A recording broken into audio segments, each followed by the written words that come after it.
Welcome to the eCommerce Badassery podcast, the place for scrappy female entrepreneurs who want to learn actionable steps and strategies to grow the traffic, sales, and profit in your e-commerce business. I'm your host, Jessica Totillo-Coster, a 20-year retail veteran who spent 3 years as the only employee of a 7-figure online store. That shit was crazy.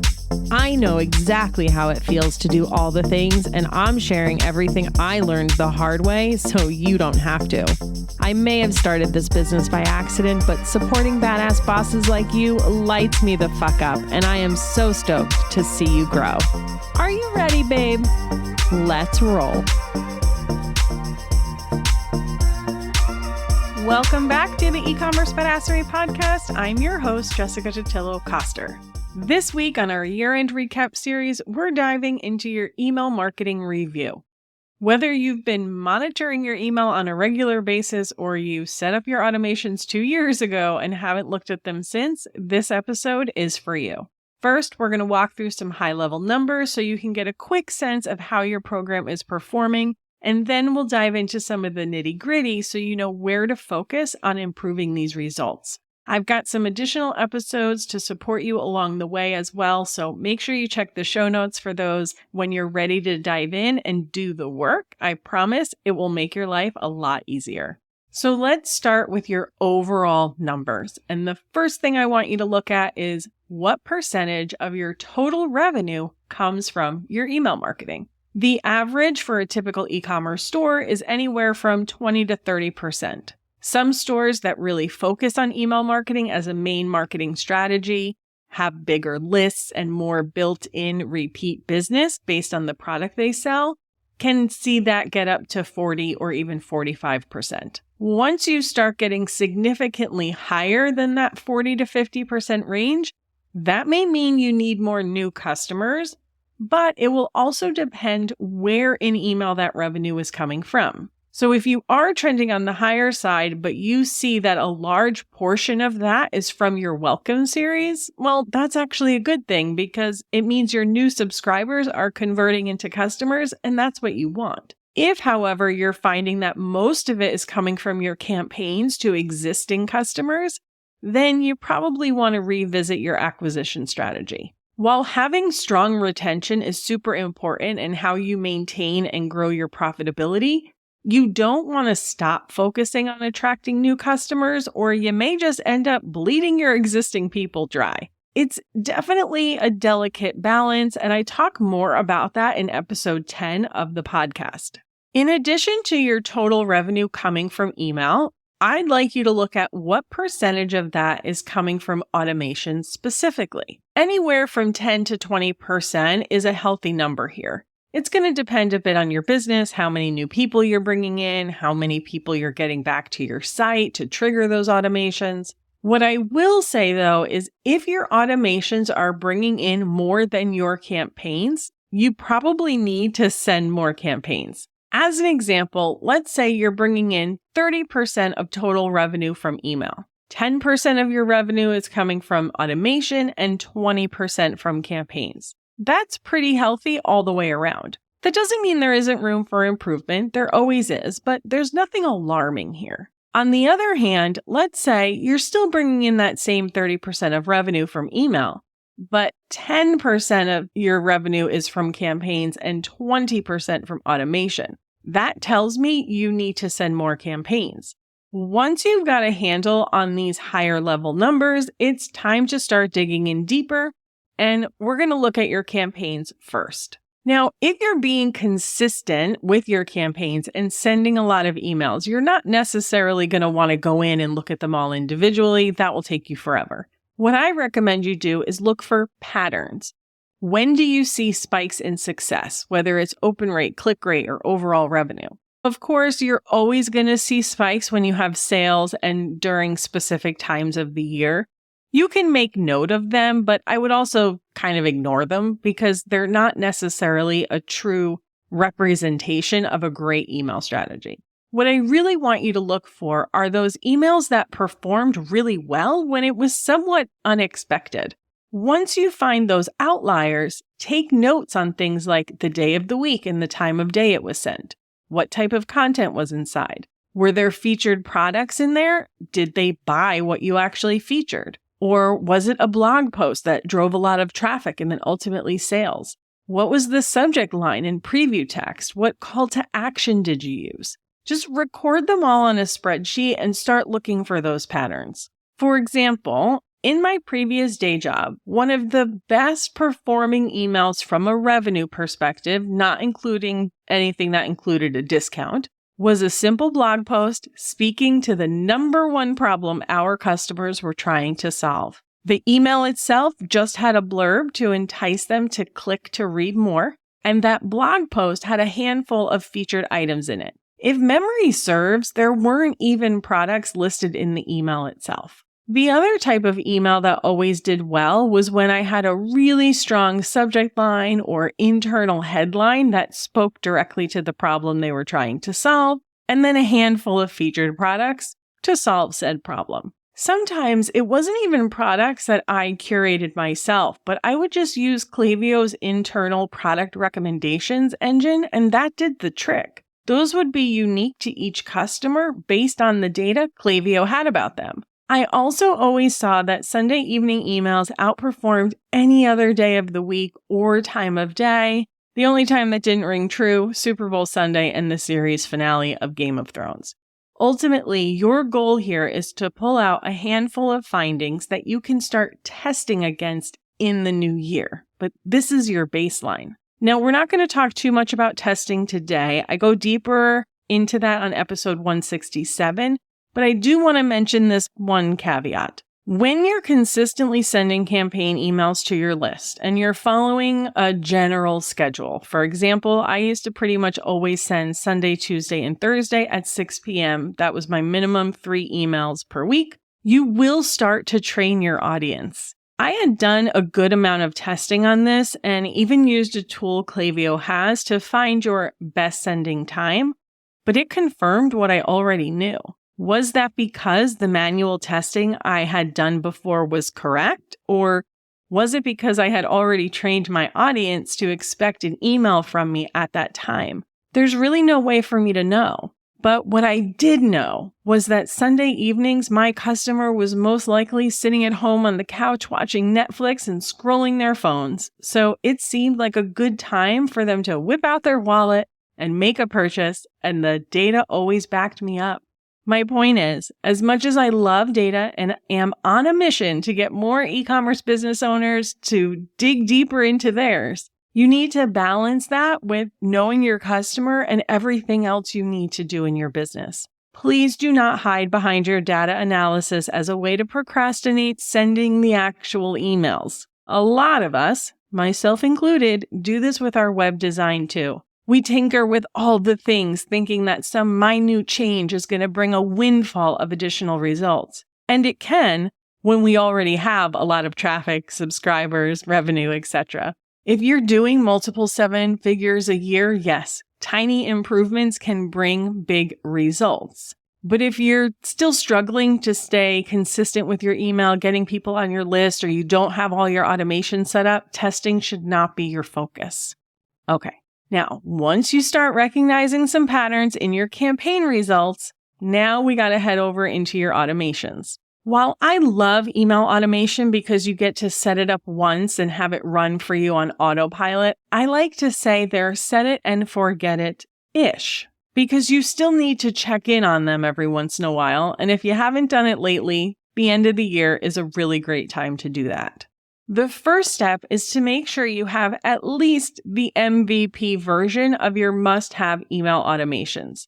Your welcome, browse abandonment, checkout abandonment, post-purchase, win-back, and never purchased. You can learn more about those on episode 143, and there is a freebie walkthrough in the resource library as well.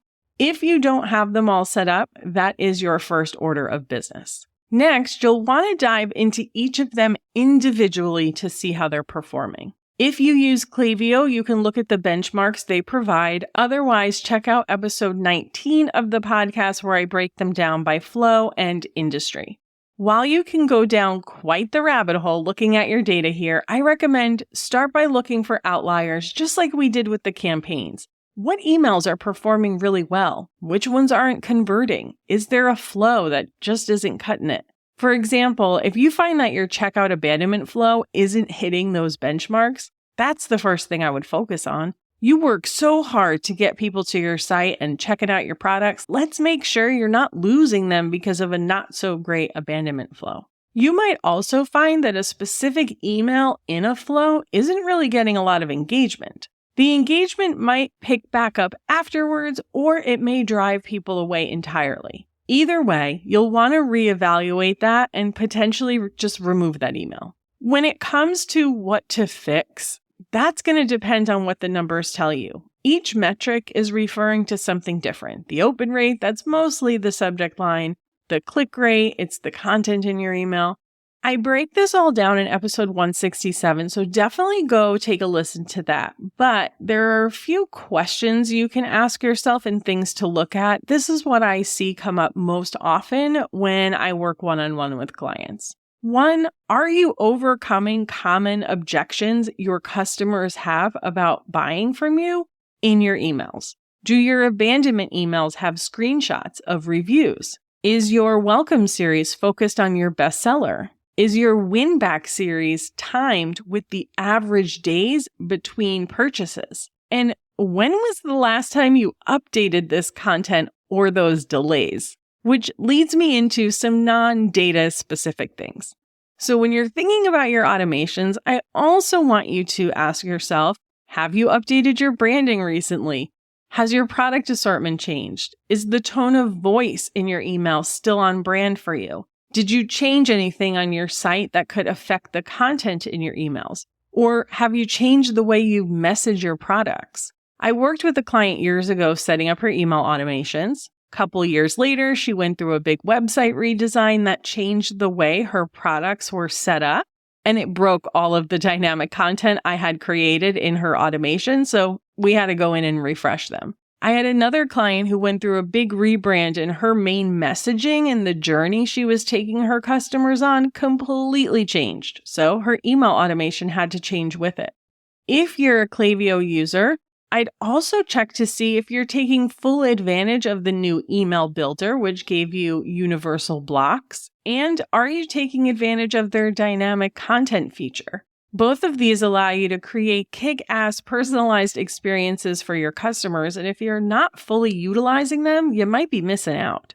If you're a Klaviyo user and didn't understand anything I just said, that's okay. They're a little bit more advanced, but check out my Klaviyo Badassery course because I teach you how to use them. This is getting a revamp in the new year and the price is going up, so now's a really good time to snag it. Lounge members, you already have access to this and you'll automatically get the updates when they're released, so you don't need to purchase it separately.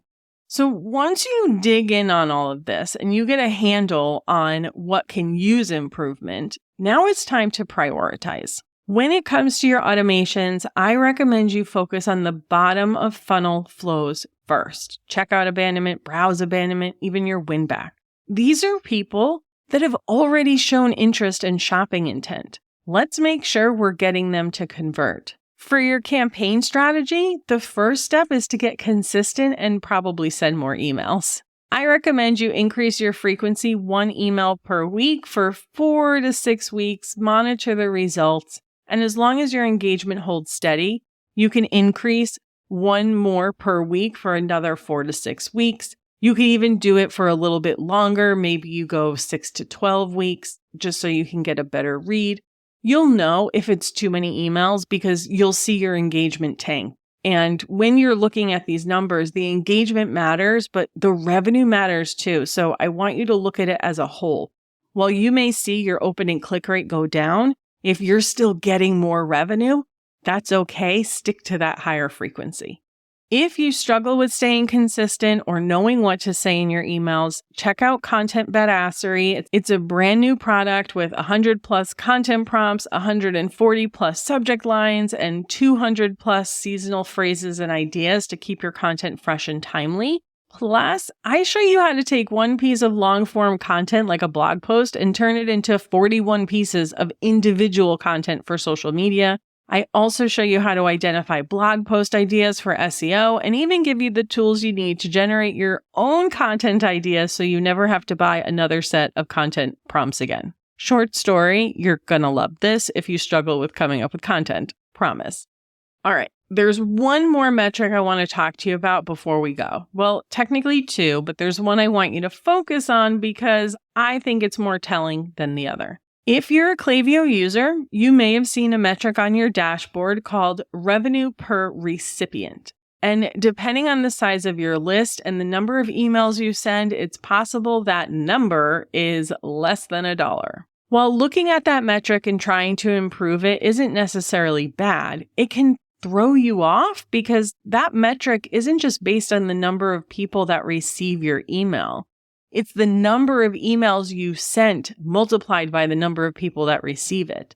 So if you sent me 3 emails, that counted as 3 recipients. So if you start increasing your email sends, even if you start making more money from that increase, your revenue per recipient might decrease, making you think you're doing something wrong. Instead, I want you to calculate revenue per subscriber. How much revenue are you making divided by the number of unique people on your list? While there's no benchmark for this, at least not that I've ever seen, just aim to be better than you were yesterday. Like your website conversion rate though, as your list grows, it's possible this number is going to go down a bit. That's okay. It's really just to give you an idea of what an email subscriber is worth to you. And in many cases, they're probably worth more than you think. All right, so let's do a quick recap of your next steps and the additional resources I have for you. First, you want to look at how much revenue you're generating from email as a whole, and then break it down campaigns versus automation. Next, you're going to dig through the campaigns you've sent and look for patterns of what works best with your audience. Then you'll move on to your automations. You're going to look for outliers, what flows need a little TLC, what emails aren't converting, what updates do you need to make to the content. To dig deeper into the optimization process, you'll want to check out episode 19 for e-commerce benchmarks. That includes email ones. Episode 10 for how to balance your acquisition and retention efforts. Episode 143 for your must-have email automations. And episode 167 for how to increase your email performance. If you need help with Klaviyo specifically from a tech perspective and really utilizing the platform, snag Klaviyo Badassery before the price goes up next year.